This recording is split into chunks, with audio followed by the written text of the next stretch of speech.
В эти дни, когда в городе царит особый дух единства и патриотизма, эстафету мероприятий, посвященных 70-летию освобождения Севастополя от немецко-фашистских захватчиков и 69-й годовщине победы в Великой Отечественной войне, продолжает международный телекинофестиваль «Победили вместе». Знаменательно и то, что в этом году форум юбилейный проходит в 10-й раз. Запланировано немало как конкурсных, так и внеконкурсных показов. Это фестиваль историй тысяч людей, судеб победителей. Перед торжественной частью организаторы и участники почтили память павших в боях. Тех, кто не вернулся с фронтов Великой Отечественной. К вечному огню возложили цветы. Открыл телекинофестиваль «Победили вместе» оркестр управления Министерства внутренних дел России по городу Севастополя. На площади Нахимова собрались сотни горожан. Для многих это уже традиция. Я специально пришла с мужем, с ребенком, посмотреть, интересно. Это все важно.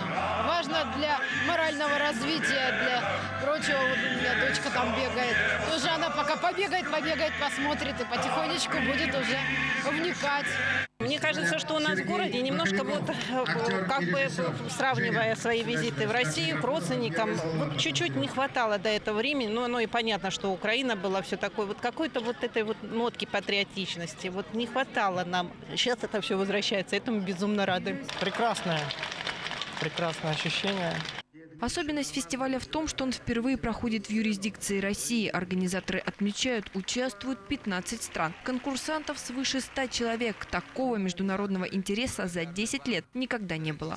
Миссия фестиваля – это чтобы утвердить чувство гордости за вклад каждого народа, внесшего свой вклад в Великую Победу, чтобы это чувство гордости перешло к новым поколениям. А оно переходит через эмоции, через героев, которые люди слышат и видят на экранах телевизоров, кинотеатров. Трудности, которые сегодня происходят на Украине, удалось преодолеть нашим коллегам, и участие украинских коллег из Херсона и других городов, они присутствуют на фестивале, они есть. Конечно, душа болела у меня, потому что в прошлом году я сюда приезжал как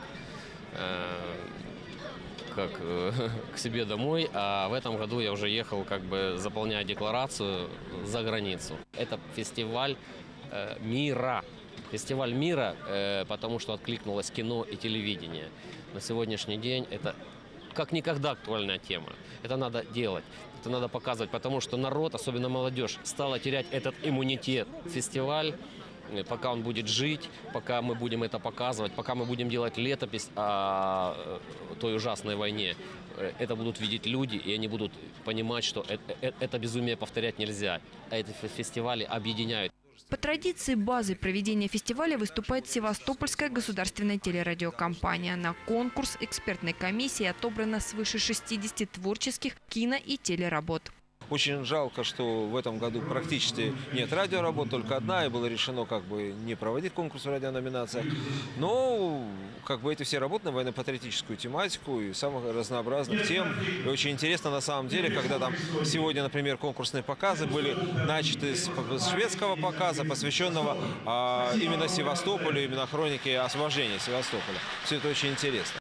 Учрежден в этом году и приз для операторов-документалистов. Победителям предусмотрены денежные вознаграждения. Определять лучшие работы будут по номинациям. Их 10. Евразия – территория дружбы, дебют, другая война, летопись великого подвига, эстафета памяти, Крым – история и современность, у войны – не женское лицо, наследники героев Великой Победы, защитники Москвы и легендарный Севастополь.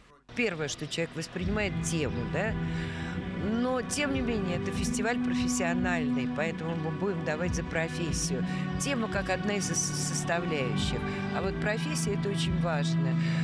Профессионализм, и в каждой номинации есть свои точки отсчета, которые помогут нам оценивать эти работы. В программе проведение круглых столов, творческие встречи и конференции. Расширится и география фестиваля. Запланированы поездки по городам Крыма. Для участия в форуме в Севастополь съехались известные актеры, режиссеры и сценаристы, профессионалы кино и телевидения из Армении, Беларуси, Казахстана, Китая, Молдавии, России, Украины, Латвии, Эстонии, Абхазии, Грузии и других стран ближнего и дальнего зарубежья. Дело в том, что я в принципе не участвую в фестивалях, просто потому что я больше люблю работать. как это ни странно звучит, я люблю площадку, я люблю режиссеров, я люблю разводить сцены, я люблю костюмеров, гримеров, я люблю быть там, находиться там, и поэтому зачастую, когда происходят фестивали, на которые меня приглашают, я предпочитаю работать, потому что, слава богу, работа есть. Вот. Но сам факт того, что я здесь сейчас, это для меня лично о многом говорит, это важно.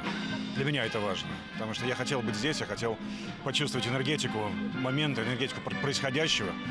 И еще до открытия фестиваля, сегодня мы его открываем, я уже за день, за полтора пребывания здесь, я почувствовал, что я приехал не зря. В Болгарии есть 2 работы и 2 фольклорных фестиваля международных, которые мы показываем. У нас одна цель – показать, что танец может сблизить людей. В ходе открытия фестиваля стартовала и первая акция «Платок мира». С инициативой ее проведения выступили женщины. Цель – остановить противоречия враждующих сторон. Вот, друзья мои, это платок мира, это вернее часть его, чтобы прервать насилие, поток. К ногам мужчин бросают женщины платок. Покров платка надежнее, чем гранит. Он миру мир и дружбу сохранит. 14 числа «Платок мира» передадут в легендарный музейный историко-мемориальный комплекс 35-я береговая батарея. Торжественная церемония открытия завершилась исполнением гимна телекинофестиваля «Победили вместе».